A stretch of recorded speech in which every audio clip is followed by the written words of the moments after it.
actually, as a professional, that doesn't allow me to do that way. I know you people have problems with network, these, that, absolutely fine.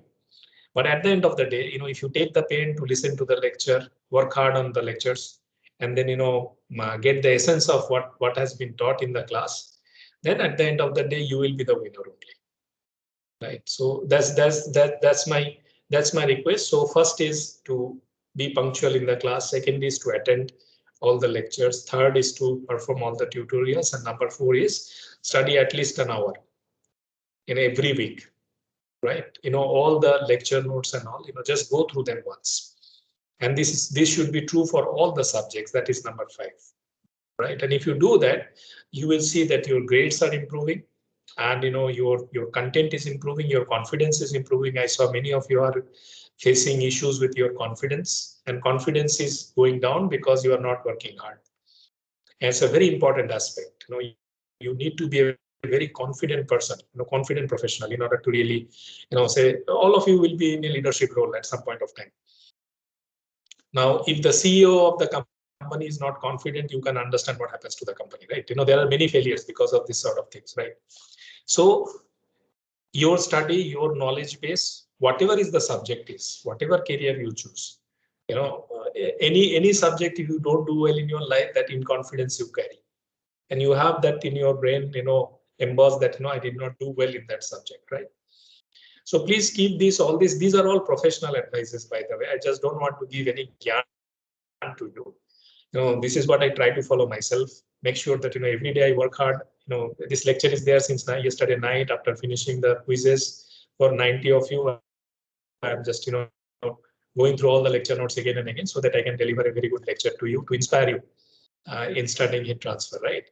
So if I keep that spirit up, so I'm very happy in terms of my profession. And then at the end of the day, I also learn a lot. When you ask questions, when I teach, I also learn a lot. That is another way of doing it, right? So today we are going to really take care of a very interesting part of heat conduction, that is the transient part, right? So my slides are visible. Can anybody confirm me? Yes, sir. Thank you. Yeah. So we start with the 2D conduction, right? So we really showed the solution for the 1D conduction equation in the last lecture. But then if I have an elliptic partial differential equation like this, how exactly we solve this equation in order to get a temperature profile? What is the problem? Say suppose I have a rectangular plate, and in the rectangular plate, I am heating it somehow. Say suppose you have a pan, frying pan, and you are heating rectangular frying pan, and you are heating from the bottom, or you are heating from the sides, right? Now, what will be the temperature profile, composite in the x and y direction? That you will get if you solve this equation. But straight away you may see that this particular equation is not so easily solvable, right? So today, as we finish this lecture, you will find that today this type of equations are solved using the numerical method, which is also called the computational fluid dynamics, right? So if you look at this lecture, at the end, you will find that we are going to exactly solve a very similar problem. We are exactly going to solve a very similar problem, like rectangular place, and then these are the things, small things we are going to discuss. So typically this is a heat conduction, radial heat conduction in a cylinder. We are going to discuss. This is the way we solve. This is the way generally we solve in the modern days, which are called the numerical method. But everything started previously with the analytical methods. People started attempting solving this equation in an analytical way, right? Now, in that analytical way, what was first assumed? That say suppose if I assume that Qx is the heat conducted in the x direction, and Qy is the heat conducted in the y direction, which is according to the Fourier's law, then Q is the linear combination of Q and Qx and Qy. Essentially, it's a vector addition, right? So what you can do, you can really be clever here.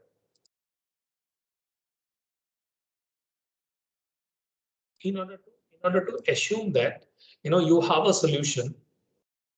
You have a solution for what? You assume that temperature is what? Temperature is, in x direction, the temperature is a function of x, and in the y direction, the temperature is a function of y. Right. So then what happens then? The equation that you possess is del square t by del x square plus del square t by del y square equal to 0. What type of equation is this? Can anybody tell me? What type of equation is? Laplace equation. Laplace equation. Very nice. And what type is this? ODE, PD? PD. Is a partial differential equation. Very nice. And then what is the order of the equation? 2. Second order. It is the second order in space, right? And then how many boundary conditions do I require to solve the equation? 4. I need 4 boundary conditions, right? So straight away you can see that in x and y, in this place I will require 1 boundary condition. In this place I will require 1 boundary condition, right? So suppose if you have a rectangular plate like this, and then in this place I will require a boundary condition, and in this place I'll require a boundary condition. Then only I'll be able to really solve the equation in this space. And then what I assume that these solutions are linearly independent across the space, although this is not correct for all the situations. This is a very specific solution. So then I can write t is equal to x and y, right? Now, if I replace this in this particular equation, so what I may get what?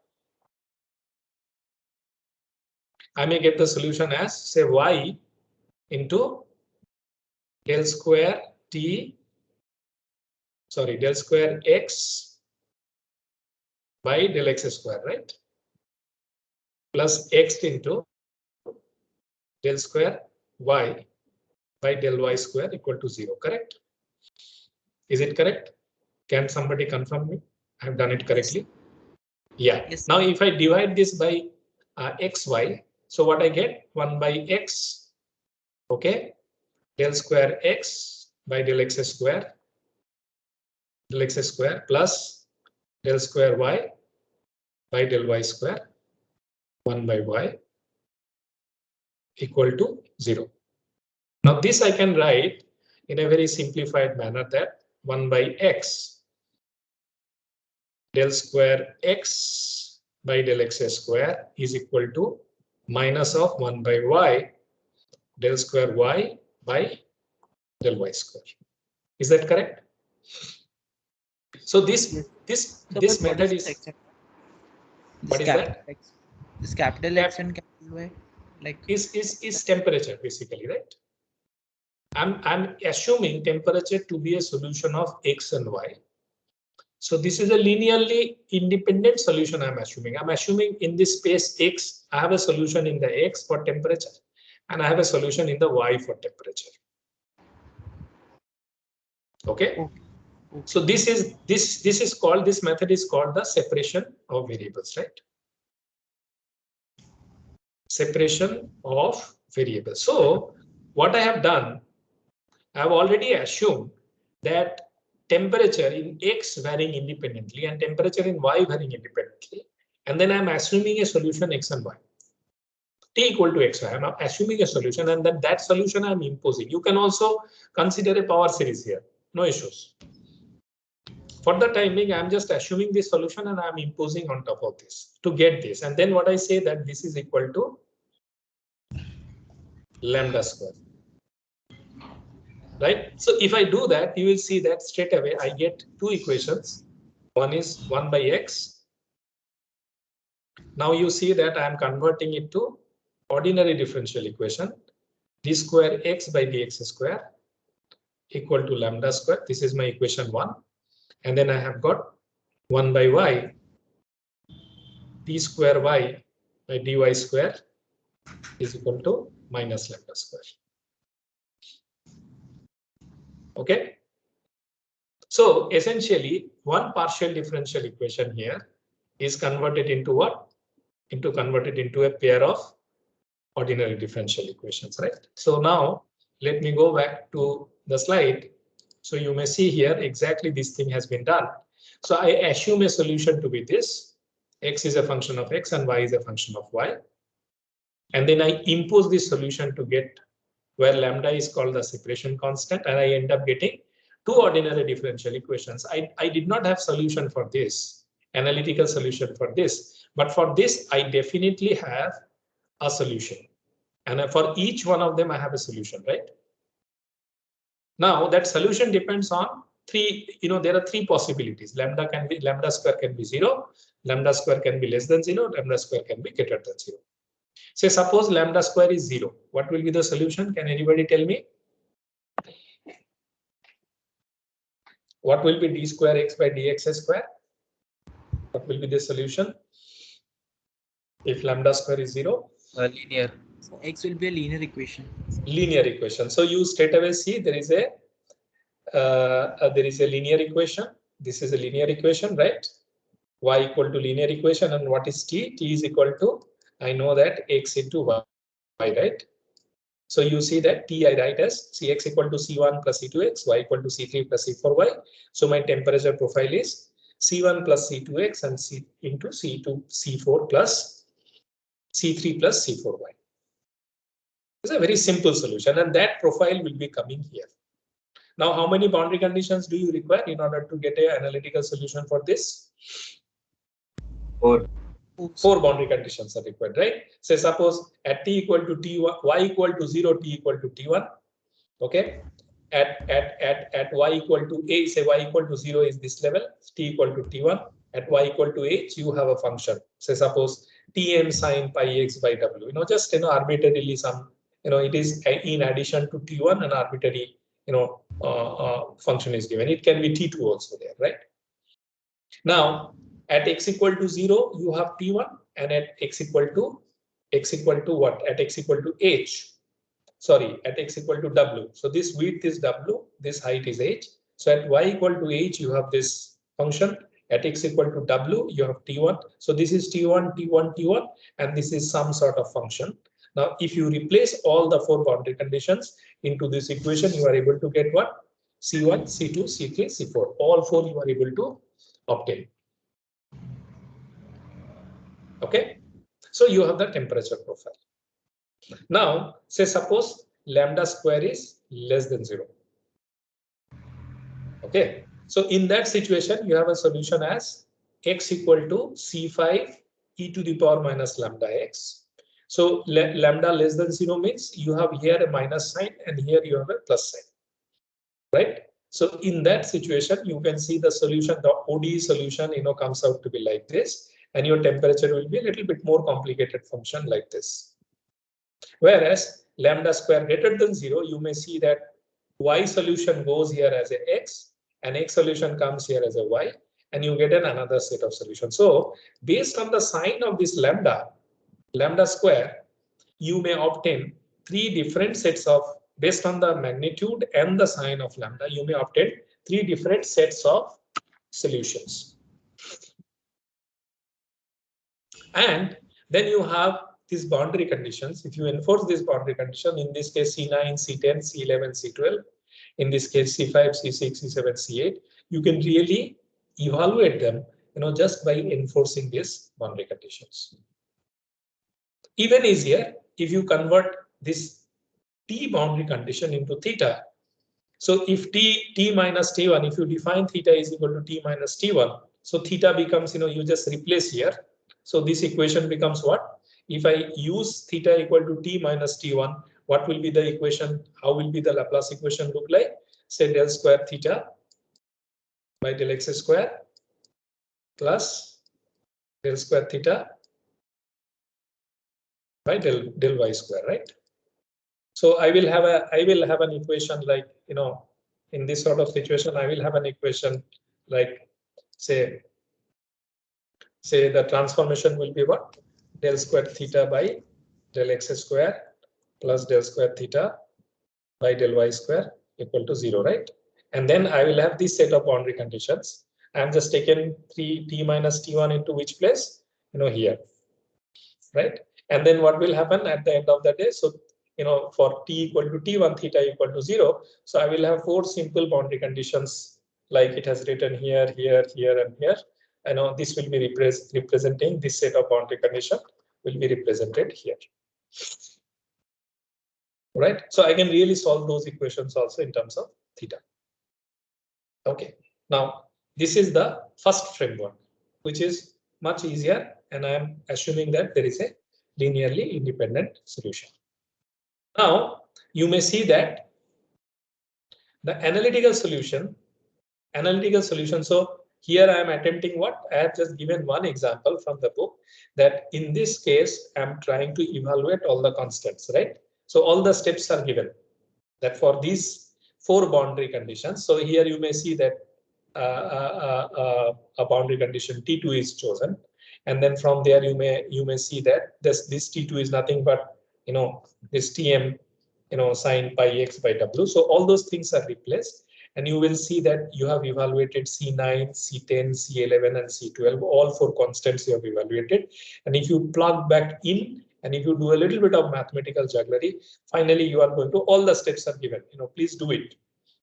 One by one, you do carry on these steps. We all have done during our BTech. It's a bit tedious, but then it is what to see like how analytically you get a temperature profile, which will finally look like this. So it is as difficult as this to get a kind of even simple, linearly independent solution of a simple Laplace equation like this. And essentially, whatever lines you can see here, this is following what? This is following this temperature profile.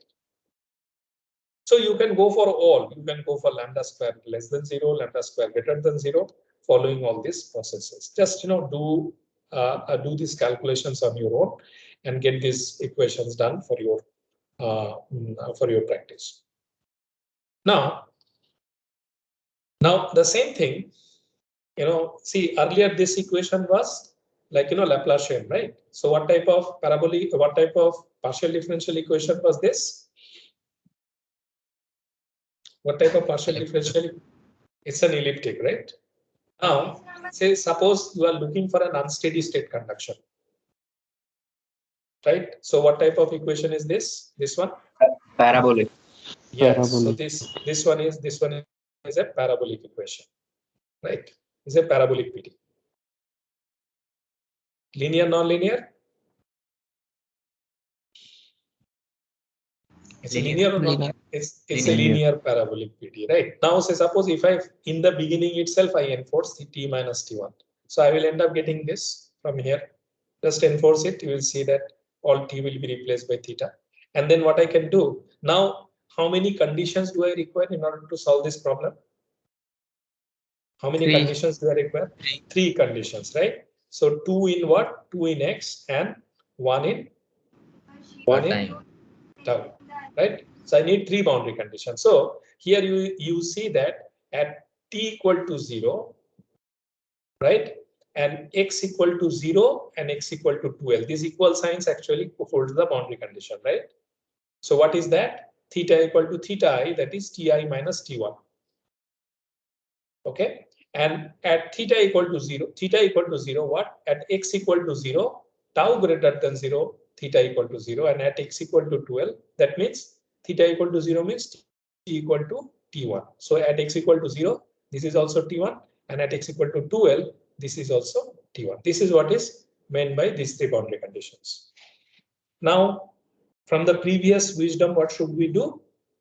It's very simple. We say that theta is having a linearly independent solution in space and time, right? Before that, it was space-time was not decoupled, but here in the solution space, I decouple x and y, and exactly I get what? I get 2 equations, but earlier I got 2 second-order equations. Here what I got? One second-order equation in space, and I have got a first-order equation in time. And if you look at the solution of this equation, if you solve this, what was for plus lambda square with positive lambda greater than 0, you saw x was like this. So you can see that this was coming from here, C1 and C2 coming from here, and then this will have only one initial condition we will require. So this will have a solution of what? dH by h minus alpha lambda square tau. That means ln h minus alpha lambda square tau. That means h will be equal to e to the power minus lambda square alpha tau. So this will be your solution. So this is an unsteady state conduction solution. So the parabolic equation with separation of variable will lead to this solution, whereas the elliptic equation with the separation of variables will lead to these three sets of solution.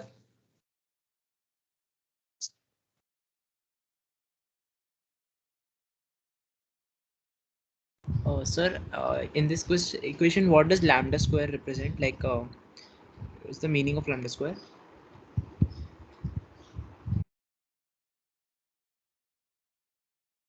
Yes, can you please repeat the question? Sir, in this, like, what is the meaning of lambda square basically? Like, it's just a constant. Like, we don't have physical. So you see that, you know, when we replace these two, we had what? This is equal to this, right? That means this plus this equal to 0. That when I replace here these two parts, right? So what is the solution? This plus this equal to 0, right? 0. Yes, sir. Now when I equated them, I say that, you know, that must be equal, right? So I say that that is nothing but equal to a constant, which is called the separation constant. Okay, like it can be imaginary as well, because like you have taken the case of lambda square less than 0. So yes, I have taken all. Lambda square less than, I have taken all possibilities. Lambda square can be 0, lambda square can be less than 0, lambda square can be greater than 0. Imaginary means what? Imaginary is always, imaginary means when you have an imaginary, what does it mean? That will mean that it is orthonormal, right? Say suppose a plus ib. When you bring in this I concept, it will be more towards, like say suppose if you want to decouple space and time, so x will be my a and b will be my I, right? You have to physically think. Maths, you know, it has to be thought of physically. What do you mean by complex number? In physical space, say suppose I am looking for this, right? In this situation, imaginary number may only come in terms of time, right? Yes, sir. A plus ib, right? Okay, so like the I is actually basically time, we can say in some sense. Like it can be something else also. See, whenever you bring in the concept of I, when you write, say suppose you are writing, e to the, sorry. Suppose you are writing e to the power omega t plus ikx, right? And I'm just writing a very arbitrary function. What is the meaning of this I? This is time, which is in the real plane, and I, this is space, which is in the imaginary plane. When I am looking at the time component of a system, my space component will be in an imaginary plane, right? Can you connect it physically? So I'm looking at the change. So suppose I'm looking at a boiling, right? When I'm looking at the boiling phenomena, see each and every time I'm say suppose you know you have a bubble, right? A bubble is generated. This is time t equal to say 10 seconds. After some point of time, this bubble, you know, grows like this. Say this is t equal to 20 seconds, right? So what you can imagine that whatever is happening at time t equal to 10 seconds, you're frozen in. You're not looking at the dynamics, right? But at t equal to 20 seconds, you are again revisiting the space and you just saw that there is something else has happened. That is what is, with respect to time, that is what is your imaginary plane. Right? Okay. Say suppose I say that, see, right now I am taking the lecture. I have started the lecture, right? That was my time t equal to 0, and that was a special frame. All of you were there in the class. That was a special frame 1. That is time t equal to 0. Right now I have gone through 2D conduction, unsteady state. Now I am into, say, suppose slide 10. Correct? So it has evolved, right? So what you see on the computer is more or less is what you are talking about. What you are talking about, this spatial component. This is ikx. This is a right now I say suppose I freeze the time. I don't change the time. Whatever I'm teaching in the 2D conduction, that is time t equal to 10 seconds. An entire thing I am finishing with 1 second. Now this is frozen. So this is your imaginary plane with respect to time. There I am not worried about what is the time. Whereas, if I look at the time history now, later on when you look at the lecture, you will see that with time the space also changed, right? So there is an orthonormality or orthogonality associated with these two processes. They are independent of each other. When you try to separate them out, then you look for this imaginary variable called I. So you should not arbitrarily think that, oh, lambda square less than 0 means there is a possibility of complex. Complex plane comes, you get into this sort of complex plane. When you get into this sort of complex plane, when you really need to decouple, say suppose I am decoupling, say suppose I write x plus I. It is not only true for only time and space. It is also true for space also. Say suppose I write x plus iy, right? In that situation also, this is my this and this, they are fulfilling a criteria which are not considered simultaneously. Okay, this has a totally different signature than this. Okay, like they are independent of each other. Like what happens in x does not affect what happens in y. Does not happen. Say suppose when you throw a projectile motion, right, a particle. See, x directional velocity is not influencing the y directional velocity. Like they're independent of each other. So there is an orthogonality associated with that. I comes there. The role of I is to decouple. This is again a very intelligent way of separating the variables. When I don't want them to be influenced with each other, actually mathematics is a tool that you have to use very judiciously. Where do you want to use? Right. So suppose I write sine theta plus I cos theta, right? So you can straight away see that there is a kind of phase difference between these two, correct? Because if I draw a sine plot, it will come like this, right? This is my sine plot. But if I do a cos plot, it will be coming from here, right? So when it is this, it will become 0, and then it will be totally out of phase, right? Totally out of phase, right? So now that's the reason why you can write it like that. And then this you can write as e to the power what? I theta, right? That's the way you can write, right? This you can also write in this manner, right? This is sine kx plus e to the power omega t, right? So you can write sine kx plus I cos kx, right? This is your e to the power I kx into e to the power omega t. You can also write like this. You can also write like that. Sorry. Yes, sir. Correct. Same. So same representation, right? So now there is you can see that in this special distribution also, because you have put I, one part of the space is associated with this omega t, and the other part is decoupled with the one, right? So I is imaginary part is used for what? Imaginary part is used for to really get which are the parameters that are not influencing each other. You don't want them to come in your variables. You put I there.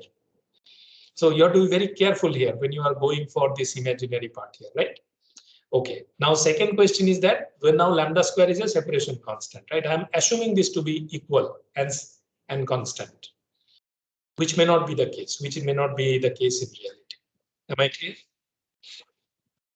Okay. Well, it may or may not be constant. This is I am unable to get an analytical solution of this directly. That's the reason I am using some assumptions in order to make sure that I have a solution. And this solution you will find 95% case, this solution will hold good. So for engineering purposes, this is used extensively. And the origin of that is that, conduction in the X direction and conduction in the Y direction, they don't interfere much with each other. So the physical phenomena is helping me in that regard. Like say, suppose when you throw a projectile, X velocity, Y velocity, in principle, they don't influence each other. Yes, sir. They're independent of each other. So here also, there will be some cases. Say suppose if you have a lot of heat generated at one place with generation and all, there will be some situations. But then for simple steady state heat conduction, I don't think there will be much problem if you approach this way. Clear? Is that clear? Yes, sir. Now simultaneously here also I'm assuming a constant here, and this will be more applicable because here I can really separate out time and space. In the previous one, there was a chance that, because both are special variables, there would be, interferences, but here it is more obvious. So you can see the parabolic partial differential equation very quickly with the use of separation of variable. I can get a solution. Okay. Clear? You have any other question? Everybody is clear up to this point. How did I get the solution? Only thing you may note that here it is one first order. So you have only a solution like this. And again, same thing, here you go for lambda equal to n pi by 2L, right? And then, you can obtain C1, C2 just by enforcing the boundary condition. Finally, you get a solution for theta, something like this. This is the analytical solution of a parabolic equation, which is unsteady heat conduction. This is the solution of an elliptic equation, which is for the steady heat conduction, right? So you can really see, using separation of variables smartly, you are able to really get the analytical solution, right? Now, tutorial 3. A part of the tutorial 3 has this lumped heat capacity systems. I think you are submitting this on Thursday, all the 9 problems. So this part was missing. This part, I think, I'm going a little bit slow this time because I believe, since you are online, it requires a little bit of more care in terms of explaining the parameters. Otherwise, it becomes very difficult for you to understand. Now, you tell me one thing. Say, suppose you have a hot, you have heated up a ball, right? And that heated ball you have dropped in water, right? And once you have dropped this ball in water, what is happening? Water is cold and the ball is made of steel. It's very hot. It is losing heat, right? What are the two most important factors here?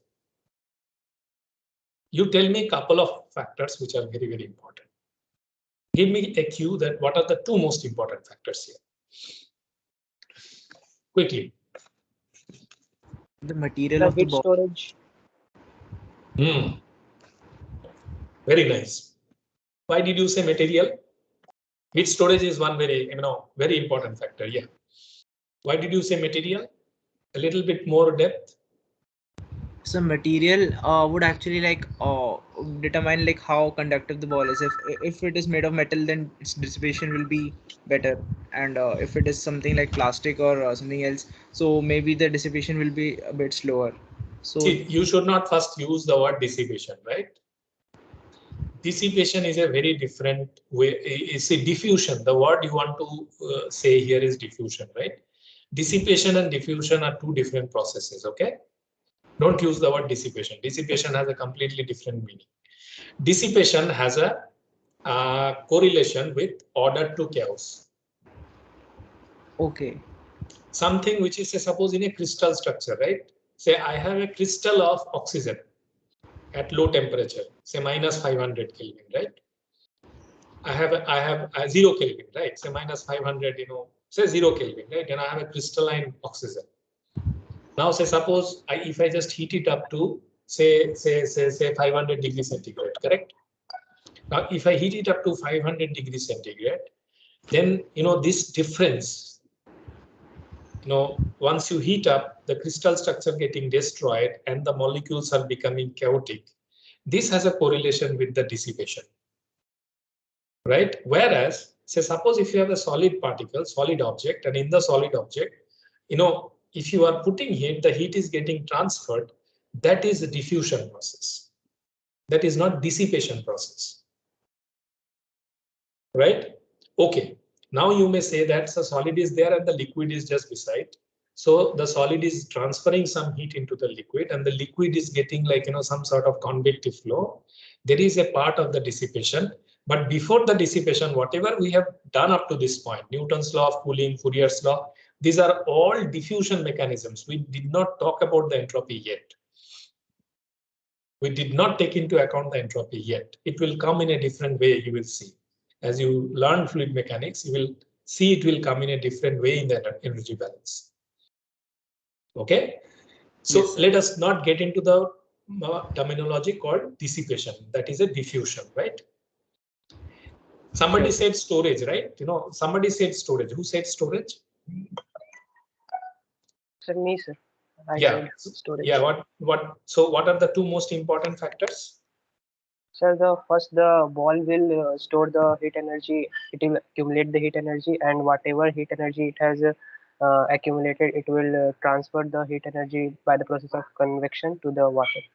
Correct. It will diffuse the energy, right? So there are two most important, if I really think about. One is associated with what? One is associated with how much I can store. By the way, how exactly a particle stores energy? Any idea? So suppose you have metal, right? How does it store energy? Say I'm heating up, right? It is storing some energy. Means how does it do that? Say you say, okay, sir, heat capacity is the measure of that, right? How does it store energy? Any idea from the molecular architecture? So the electrons.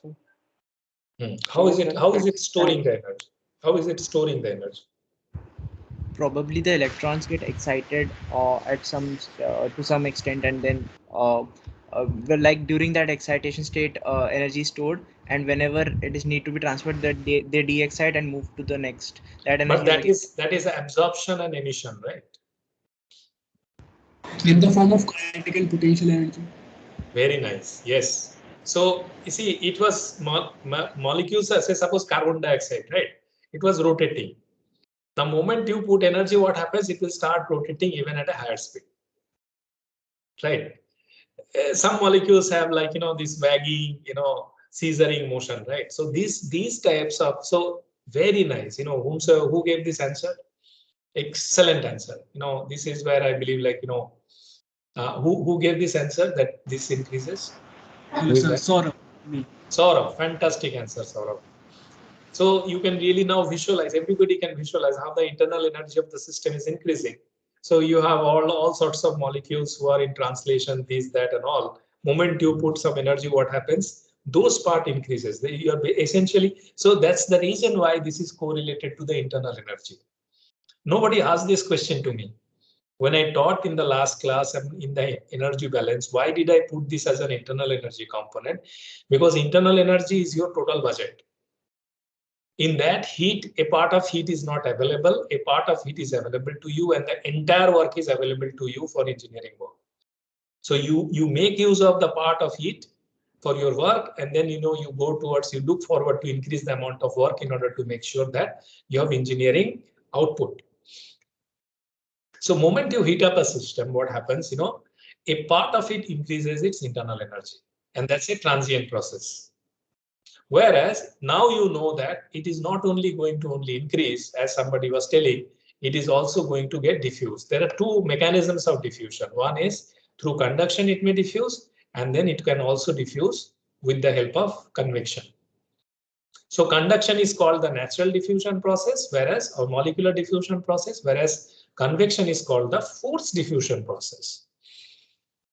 Right? You are forcing it to go out. So there will be recirculations that are created. The fluid will start flowing and will start taking out the heat. Right? Now you can see that this entire process can again be represented in terms of a circuit diagram. In the form of a circuit diagram. So this is basically This is basically T0 minus T infinity, the driving force. In case of a circuit, it was a voltage difference. Here it is only temperature difference. This is the potential difference you are having. The amount that you can store in the form of internal energy is your capacitance. Whereas the one that is diffusing out, you can see that, again, V equal to IR, the resistance, the conductance, right? Resistivity and conductivity are correlated, right? Resistance and conductance are correlated, right? That is a measure of what? How exactly electron diffuse from one place to the other place. Here you are taking into account how the energy is diffusing from one place to the other place, based on the diffusion. It can be convection here.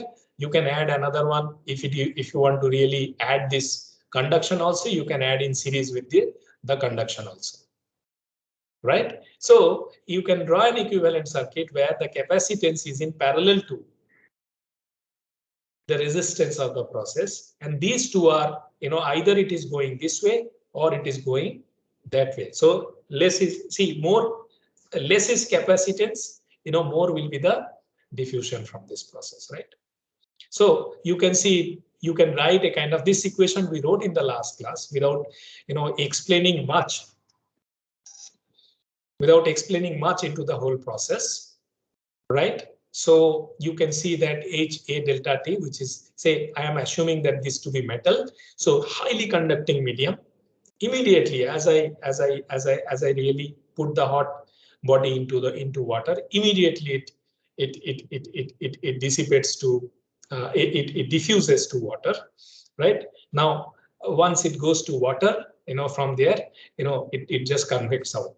So if I really put these two into balance, now you can solve this equation very easily. What is that? Dt by T minus infinity, and then HA by rho Cp into d tau. Now if you integrate this, you get a temperature profile. So at tau equal to 0, at time t equal to 0, the temperature was T0, and then the outside temperature is T infinity. So if you put this, T infinity is the temperature of the convection environment. So if you put this equation, you get a temperature profile like this.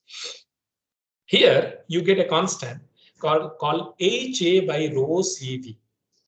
So 1 by HA is what? Convective resistance. So you can write 1 by R thermal. And then rho C is your rho Cv is your what? Is your capacitance. So you can see that HA by rho Cv is nothing but the capacitance and the resistance that are put in parallel here, which is a representative of the lump system, right? So you can very easily see that, you can really write this. This is heat transfer coefficient, this is area, density, capacitance, and this is the volume. This can be written in terms of the capacitance and the resistance, which are connected in parallel, which is a representative system of a lump system. What is a lump system? Highly conducting material is put into a liquid medium and being cooled down transiently immediately. Okay, highly conducting. Why? Because conductivity. I'm just comparing the how quickly this heat, which is this internal energy, which is diffusing out into water. Okay. Okay. Now, here, there is a game between what? There is a game, you may understand that, say, instead of a very highly conducting medium, highly conducting ball, I can also put an insulating ball. That means I can also put a ball which is also hot but has a very low thermal conductivity, right? So there you define a parameter called Biot number. So Biot number means the internal conduction resistance to the surface convection resistance. Let me just explain you the whole part. It's very important to understand this thing very clearly. Say suppose you have a ball here, right? So I understand that because of the internal part, you have a resistance, which is the what? Which is the conduction resistance, right? And then near the surface, there is a fluid that is flowing. Okay, I can draw the fluid flow like this near the surface, right? Now this is the convection convection, this is the conduction, right? So, this part, this is the resistance inside the ball, which is the conduction resistance, and this is the on the surface there is a convective resistance. So the Biot number, which is HV by A divided by K, or you can write HS by K. What is the unit of conductivity? Quickly, what is the unit of conductivity? Yesterday we did, day before yesterday we did. Somebody? Watt per meter degree Celsius. Water. And what is the unit of heat transfer coefficient?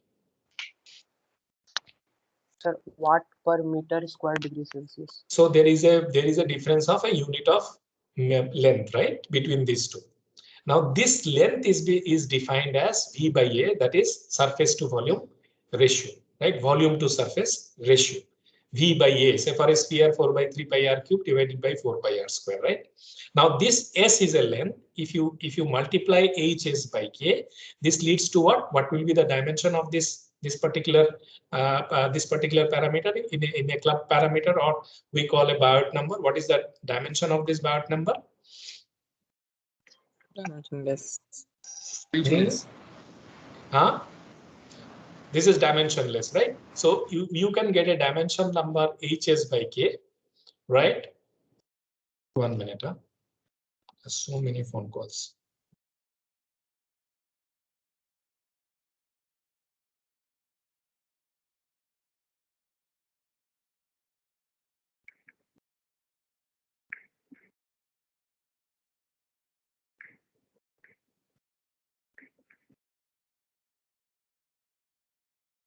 So if I define a parameter HV by A divided by K, which is also equivalent to HS by K, and I call this as the scientist who invented his with the name Biot number, BI. This actually gives me the ratio of what?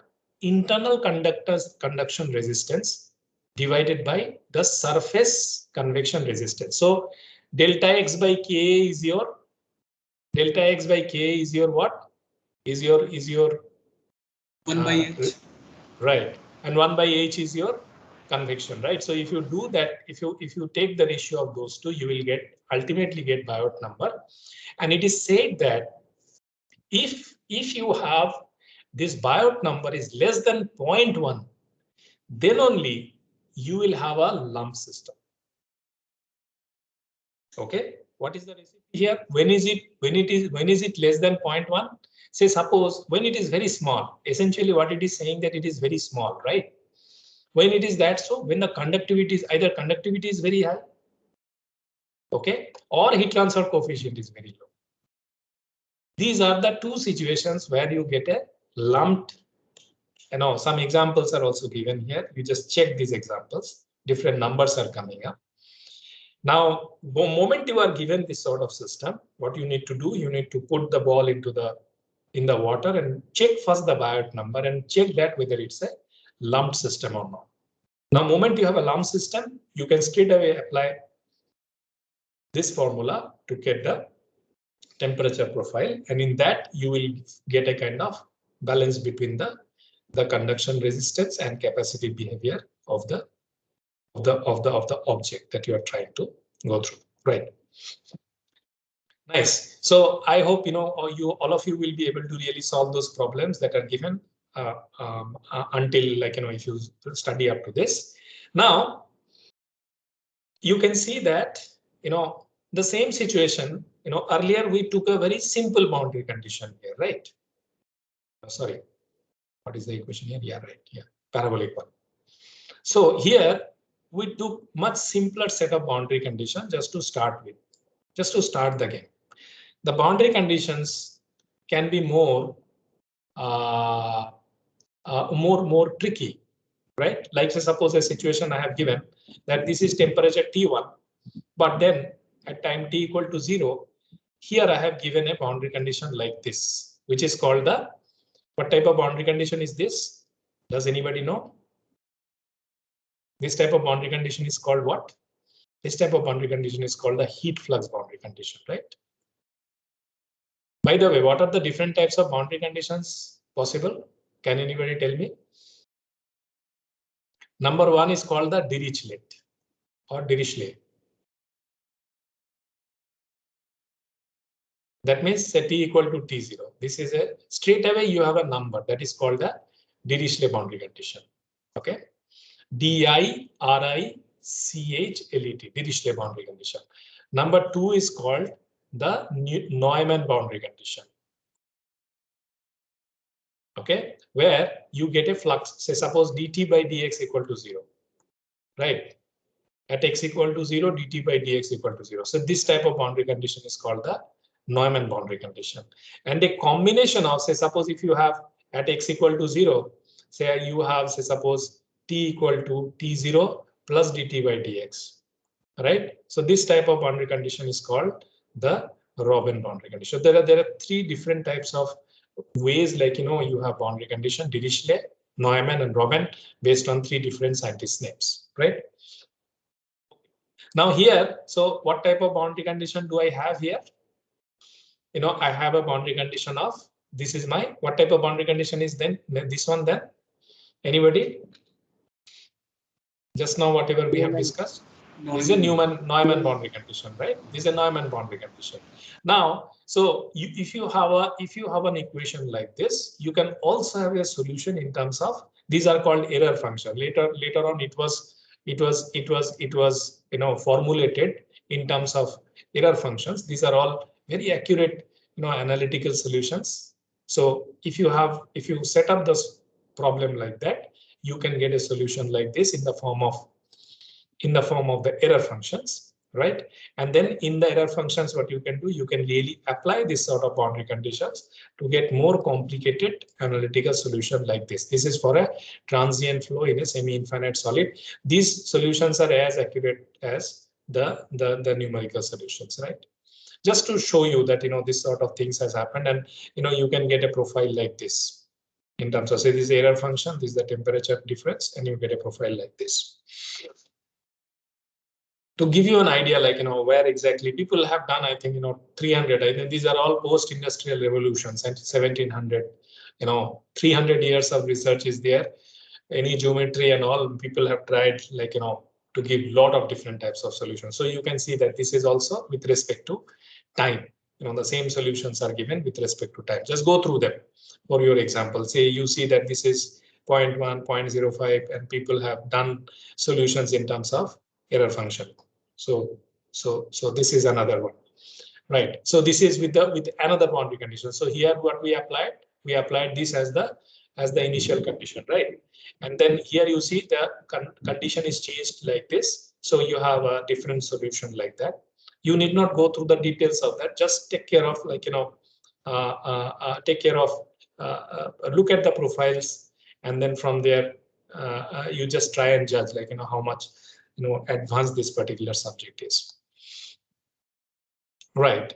So these are different types of geometries. I'm not getting into it. Yes. Finally, final slide today, which is the Hazel charts, right? So today we have learned about one dimensionless number, that is Biot number, and heat transfer is all about, you will find like about 30 dimensionless numbers you will learn over a period of time. The first one is the Biot number or Biot number, and the second one is the Fourier number. So what is the Fourier number? FO. Fourier number is the diffusive transport rate divided by the storage rate. For Biot number, what we did, it is the diffusive resistance or the internal resistance to the surface resistance, the ratio between these two. Whereas Fourier number tells me the diffusive transport rate towards the storage rate. This is also a dimensionless number, is defined as alpha tau by a square, or alpha is the thermal diffusivity. S remains to be the same as the Biot number, right? So K tau divided by rho C a square. So you can see that this is the diffusive transport divided by the storage. So Fourier number, high Fourier number means high conductivity, low capacity region,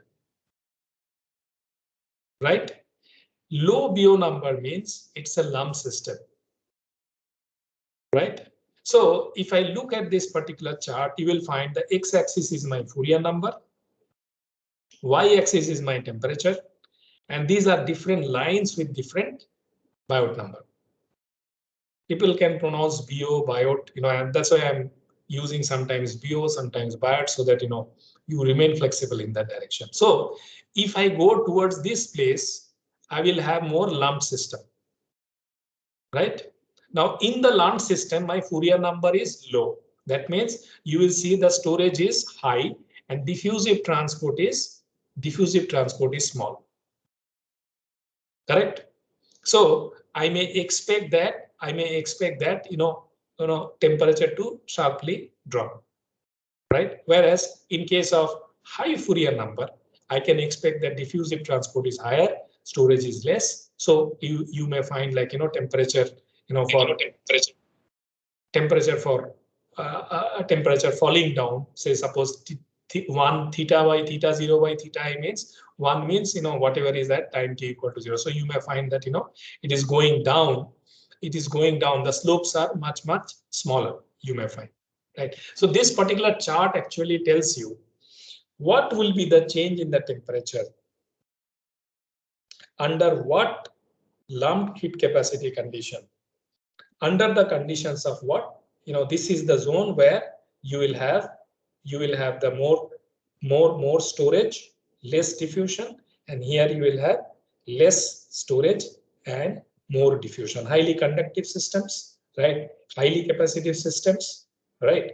So here, HL by HS by K here means its convection is less, conductivity is more. Here is convection is more, conductivity is less, right? And in this situation, how temperature changes across the space, right? So you may find, there are different variants of this.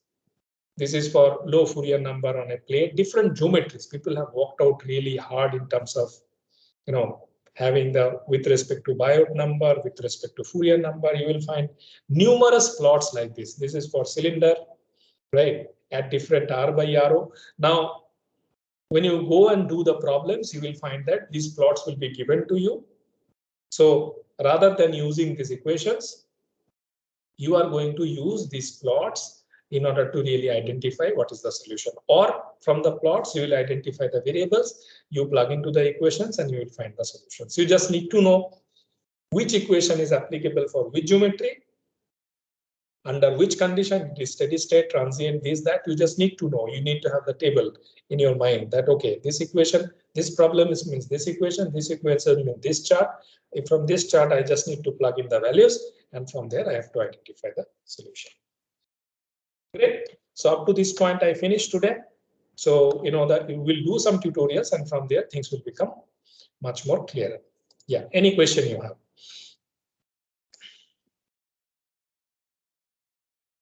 Any question you have? In this, sir, in that boundary condition, you had given 3 types of conditions. So, like, what that heat flux comes under which condition then? Like directly. It's a Neumann. It's a Neumann, no? Neumann. Okay. So, like, we have to remember this. Yes, sir. No, nothing to remember. You understand. Nobody remembers all these things, right? You have to understand all these things. Yes, sir. Okay, heat flux boundary condition is one very standard boundary condition. There are 2 ways you can enforce. If you enforce temperature, means that is an isothermal boundary condition. And adiabatic boundary condition. We'll come to that. Okay. Say suppose you have put an insulation.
Okay, sorry, there was a call drop. We'll continue in the next class. Okay, thank you.